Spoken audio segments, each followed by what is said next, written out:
lamentablemente hemos vivido lo que ha sido, digamos, esta instalación de un nuevo problema de salud de la población en los últimos 20 años, digamos, y bueno, que nos ha permitido, digamos, bueno, empezar a combatir de alguna manera esta enfermedad, que es una enfermedad, digamos, porque el país estaba muy ausente de políticas específicas para contener la siniestralidad vial y evitar que yo lo tuviera que atender, digamos, en la vía pública o en las unidades de terapia intensiva. Y bueno, y un poco eso fue lo que llevó en la administración pasada a la creación de la UNACEB, digamos, y bueno, y en esta administración continuar toda esa actividad para la creación de una política de Estado, digamos, en materia de seguridad vial. Decís que es una enfermedad, un siniestro de tránsito. Exacto. Tiene todos los componentes de una enfermedad. Tiene un agente, ¿no? Digamos que, bueno, que de alguna manera es la energía que se transfiere a la persona en una colisión, en un embestimiento, en un traumatismo. Tiene vectores, que los vectores son las formas que nos desplazamos, seamos peatones, motociclistas, automovilistas. Y a su vez tiene todo lo que es el ambiente que rodea a este problema, digamos, de la siniestralidad vial. El ambiente tiene que ver con las vías, con las ciudades, con la señalización, con el estado de rutas, con la normativa, con el establecimiento de una agencia, digamos, referente en la materia.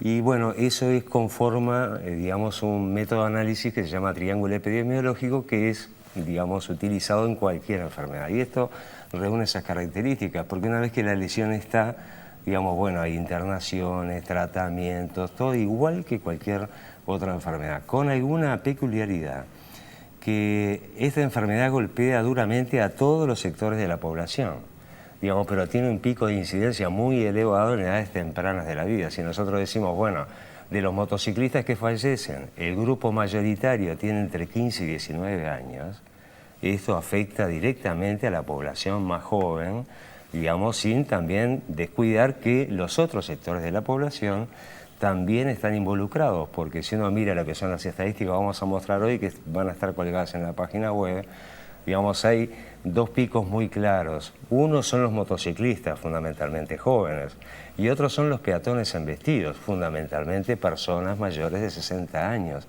Entonces yo creo que esto nos convoca a todos a trabajar en forma conjunta en todo el país. Nosotros somos una unidad que está en Presidencia de la República, como un organismo de gobierno que muestra cuáles son las evidencias mundiales, es decir, lo que nos dice Naciones Unidas, los expertos en materia de seguridad vial, la propia experiencia nacional, para que los gobiernos departamentales, sean a nivel de las intendencias o los municipios, desarrollen acciones que permitan combatir este flagelo de la sociedad. Justamente me hablabas de los números. ¿Cuáles son los que van a presentar en la mañana de hoy?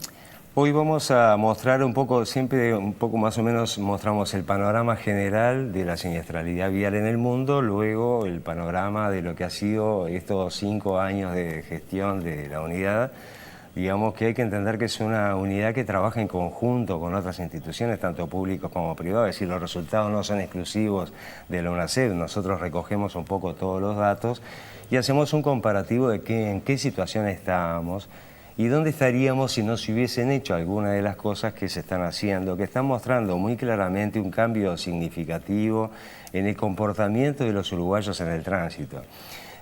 Pese a que obviamente esto nos golpea duramente todos los días, es muy difícil plantear, bueno, tenemos elementos positivos dentro de lo que es la catástrofe de los siniestros de tránsito y la cantidad de lesionados. Hay que ver que el año pasado cerró con 30.000 heridos en el tránsito. Si uno piensa 10 familiares... ¿Comparado al 2012? Y bueno, estamos 1000 y algo por encima.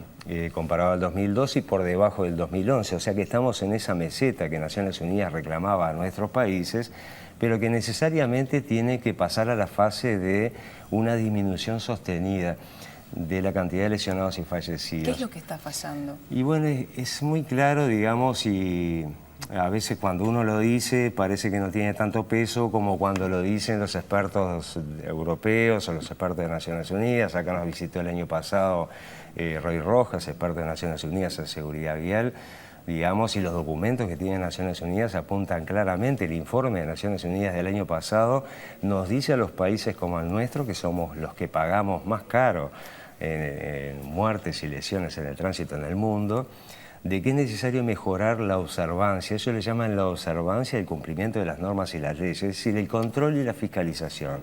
No hay estrategia eficaz en el mundo que no se apoye en un pilar fundamental, que es la presencia activa de los agentes de tránsito en las vías públicas, sean ciudades y rutas, y que actúen en forma uniforme en todo el país. Es decir, nosotros también tenemos que entender, y los uruguayos todos tenemos que hacer una autocrítica, de que veníamos del país de la licencia fácil, ¿no? De obtenga su permiso en el día, de saco una licencia o 3 licencias, me ponen una multa y me la sacan. Es decir, revertir esa situación de una especie de viveza criolla, digamos, es bastante complejo y de alguna forma, digamos, el aspecto de control y observancia, es decir, de fiscalización de las normas, también coopera en el cambio de conductas. Hay un ejemplo muy claro, lo vamos a estar mostrando hoy. En el departamento de Soriano, el intendente el año pasado planteó que a partir del 1 de noviembre del año pasado se iba a empezar a controlar el casco en todos los motociclistas y pasó su utilización del 8% al 90%. Eso es una muy buena señal, tanto por parte de los liderazgos, digamos, casco de homologado gobierno, que estaba regulado desde el año 2008. Por eso, es decir, cada departamento, y eso uno bueno, va aprendiendo también, porque aparte conocemos todo el país, las realidades son diferentes, ha tenido sus tiempos de instalación. Lo importante es que nosotros llegamos al año pasado con una resolución unánime del Congreso de Intendentes de apoyo a las leyes de tránsito y de apoyo a las reglamentaciones. El problema que tiene cada intendencia o cada departamento es en el efectivo control. Bueno, para eso es que nosotros también vamos a trabajar con el Ministerio del Interior, mejorar lo que decían Naciones Unidas, la observancia de las leyes implica poder hacer los controles. Hoy los inspectores de tránsito no pueden salir, porque es lógico que no deberían salir un domingo a las 3 de la mañana a un boliche bailable a hacer hiperometrías. Es seguro que van a ser agredidos como está pasando en las vías públicas. Entonces hay que, digamos, desarrollar una política nacional y una policía nacional, digamos, de tránsito que permita articular con las intendencias, con las direcciones de tránsito, las acciones de control. En los datos es muy claro. A nosotros todo se nos dispara los fines de semana. Viernes, sábado y domingo es la catástrofe permanente de todo el año, porque todo se duplica. Si uno toma las espirometrías positivas en siniestros de tránsito de lunes a viernes, es del 3%. Si las toma el sábado es del 8% y el domingo el 14%. Y así pasa. Entonces, ahí hay que reforzar los controles, ahí es necesaria la Policía Nacional de Tránsito. Y si uno tiene en cuenta lo que pasó en enero de este año, para hablar de este año, a nadie puede sorprender, digamos, que si no hay ningún tipo de control, si se fomenta el consumo abusivo de alcohol, si las drogas andan por allí a todos lados, digamos, y de muy fácil acceso, digamos, si no hay, digamos, una estrategia, digamos, desarrollada, se está implementando, pero no está desarrollada, eso tiene una manifestación después en la violencia. Y la violencia no solo es interpersonal, también se refleja en el tránsito. Y en enero nosotros hicimos el informe, se nos disparó la tasa de alcohol en siniestro de tránsito del mes de enero, se disparó a 24%. O sea que tenemos que reforzar acciones porque yo creo que hay un pequeño grupo de la población que no entiende, digamos, la importancia de estas cosas, digamos, y el único idioma que se entiende es la observancia, el control, digamos, y que aparte es una estrategia eficaz. Justamente ayer el Observador sacaba un informe y hablaba de la siniestralidad vial en enero y los números realmente eran pavorosos. Exacto. Bueno, pero también yo creo que cada uno de nosotros y sobre todo las instituciones, porque también es bueno recordar, digamos, que no había referencias en el país antes de la UNACEB responsables desde los organismos del Estado de este problema planteado en el país. Está bueno hoy tener una referencia. Bueno, la UNACEB es un poco la referencia y es quien, digamos, el equipo de trabajo nuestro, quienes hacemos las recomendaciones. Pero somos un actor, digamos, que está en la presidencia. Después están los actores departamentales. Esto compromete a todos los gobiernos, al gobierno nacional, a los gobiernos departamentales y a los gobiernos municipales. Y eso es una construcción permanente, digamos, que, bueno, que tiene que sustentarse, como lo va a hacer este año en una estrategia eficaz en todo el país. Te consulto, consumo de alcohol, por supuesto que no va de la mano a la hora de manejar. Ahora se reguló el mercado de la marihuana y también no se va a poder conducir bajo los efectos de esta sustancia. ¿Ustedes están preparados para esto? Sí, bueno, nosotros ya veníamos trabajando con la Junta, incluso antes, porque la ley ya establecía que nosotros teníamos que hacer toda la parte normativa y de regulación y de reglamentación, tanto del alcohol como de las drogas. La ley dice drogas psicotrópicas, es decir, que actúan en la cabeza. Y las drogas que actúan en la cabeza y nos sacan las condiciones para poder manejar adecuadamente son legales o ilegales.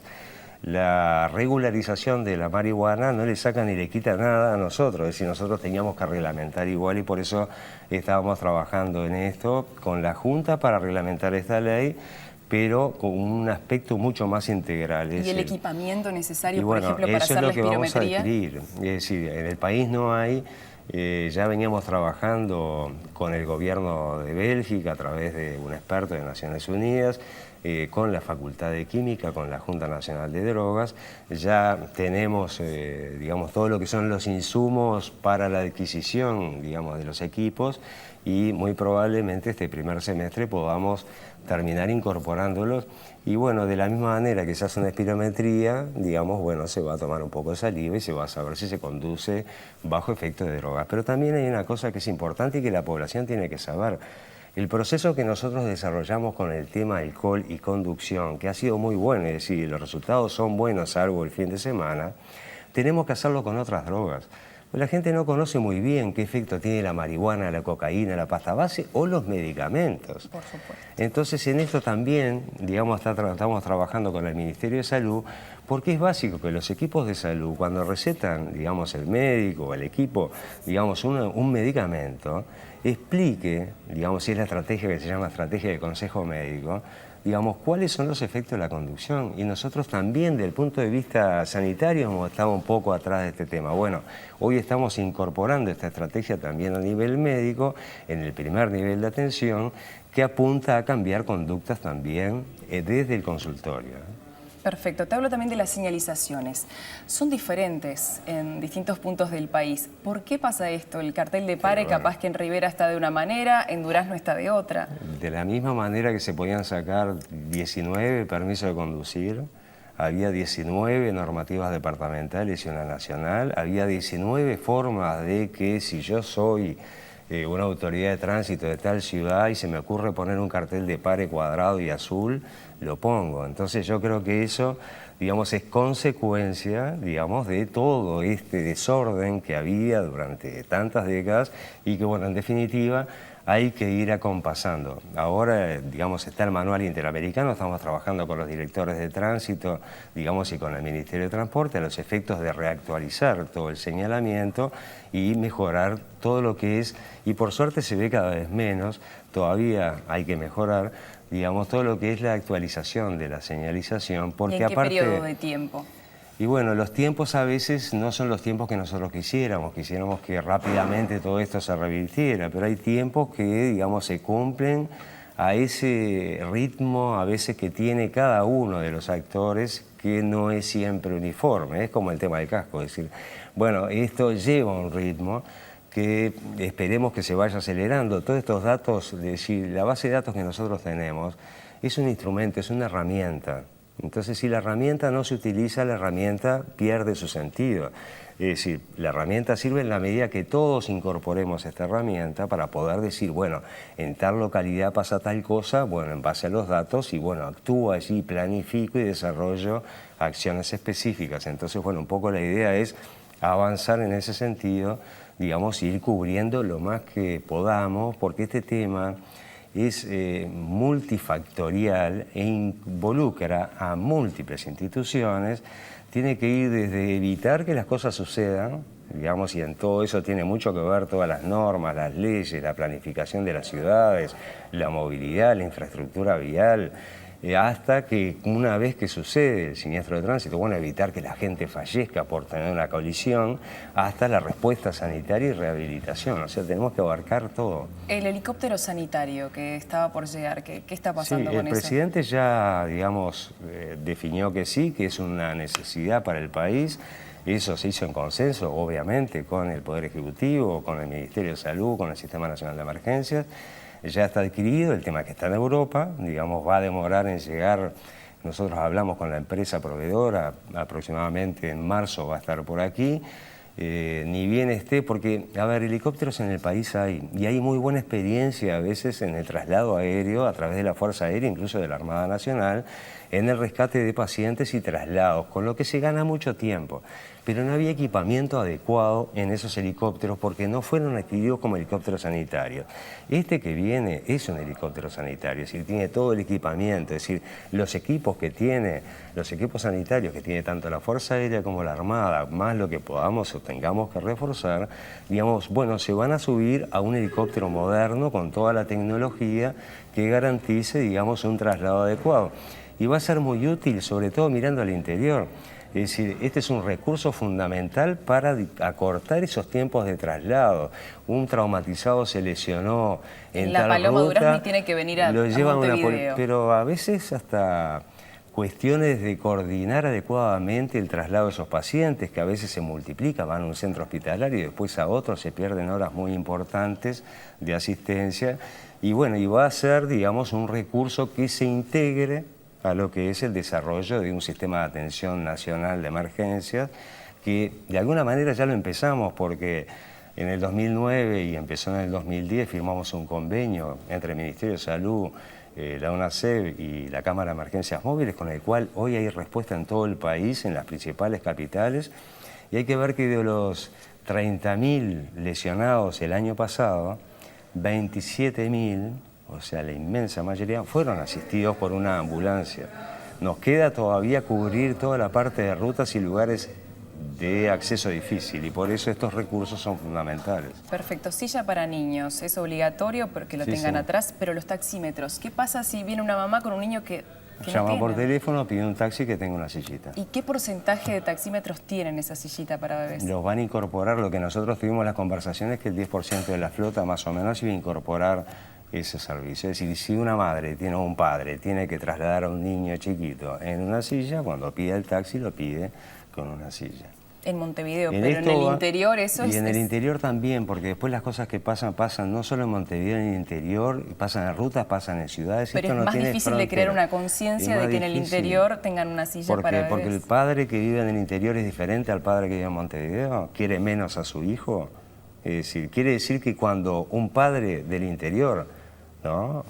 Porque aparte eso es estigmatizar, yo creo que no es así. No, pero eso no está en tela de juicio, pero a lo que yo voy es que es mucho más difícil crear una conciencia colectiva de que se tenga que usar la silla en un taxímetro del interior, porque los costos capaz que esos son distintos. Pero los hechos que ustedes muestran en los medios de comunicación, los que nosotros tenemos registrados en nuestra base de datos, indican que los niños que mueren en siniestro de tránsito mueren porque salen despedidos. Absolutamente. Entonces yo digo, creo que hay un elemento que es central. Y para eso que la gente piense en los ejemplos, en las cosas que pasan todos los días, que no le pasan a los demás, es decir, pensemos que también nos pueden pasar a nosotros. El año pasado volcó una camioneta escolar acá en Montevideo, chocó y volcó. 9 niños iban en esa camioneta, los 9 niños con el conductor y el acompañante agarrados de su cinturón de seguridad. No hubo lesionados graves ni fallecidos. Y veníamos de la experiencia de unos 2 años anteriores, donde una gurisa salió despedida y murió en el siniestro en la misma situación. Entonces yo digo, esto es un desafío para todos. ¿Tá? Digo, porque, bueno, adquirir una silla, si uno tiene un auto que sale 15 o 18.000 dólares, gastarse 1.000 pesos en una silla no parece, digamos, tan terrible si uno lo quiere mirar por el absurdo del costo económico. Entonces yo digo, bueno, esto es un desafío para todos. Dificultades hay. Es como el tema de los chalecos, las bandas o las camperas reflectivas. Sí, a mucha gente no le gusta, yo entiendo que no les guste, porque no es lindo andar con un color fluo y, digamos, lleno de reflectivos. Pero es la vacuna que se tiene para prevenir un son siniestro. las cosas, el casco. Bueno, a mucha gente puede no gustarle el casco, pero está demostrado en la base de datos nuestra y obviamente por la evidencia científica, el casco te protege. Y acá ha habido, cuando hablamos de cambios en el tránsito, ha habido un cambio muy importante y una alta utilización del casco. Lo que el casco no es garantía de que no te morís si te atropella un auto o tenés una colisión, porque no solo golpea tu cabeza, la cabeza cuando se compromete, digamos, aumenta la mortalidad. Pero, digamos, sí digamos, por más que uses casco y que tiene que estar bien abrochado, podés tener otras lesiones que te conduzcan, digamos, al destino final común de muchos motociclistas, que son las lesiones graves o las muertes en el tránsito. La última pregunta, cortita. Hay una aplicación en Twitter, en realidad, Chanchos UI. ¿Qué pensás de eso? Que avisan dónde están los inspectores de tránsito. Yo creo que eso, yo ya lo he manifestado, yo creo que eso nos suma en evitar que las cosas sucedan. Si un conductor que toma alcohol y conduce, seguramente está conectado al Chanchos UI. Porque como a él le importa un pomo a los demás, digamos, toma alcohol y conduce. Entonces, como sabe que pone Chanchos UI y sabe dónde están los inspectores de tránsito, la policía caminera, los evita. Ahora, también le digo a la población que está de acuerdo con eso de Chanchos UI, que piense a ver qué pasa si un hijo de él es investigado por ese conductor alcoholizado. Entonces yo digo, estamos en libertad y me parece fantástico que existan todas esas cosas, pero pensemos que en esto le va la vida a mucha gente. Entonces yo digo, yo si veo un conductor hablando por celular, a mí me hierve la sangre y lo vemos todos los días, porque vienen pasando mensajes de texto conduciendo en la Rambla y después vienen las colisiones múltiples, claro. Colisiones múltiples que a veces en la Rambla o en Avenida Italia no tienen mucha repercusión, pero también puede ser un atropello en peatón, digamos, y eso suma a la estadística, lamentablemente. Entonces yo digo, creo que en esto nos llamamos al compromiso de todos en ser muy vigilantes de esas cosas. Y creo que, bueno, que hay cosas que suman y cosas que no suman. Chanchos UI no suma. Perfecto, muchísimas gracias, Gerardo Barrios. Seguimos en InfoTNU.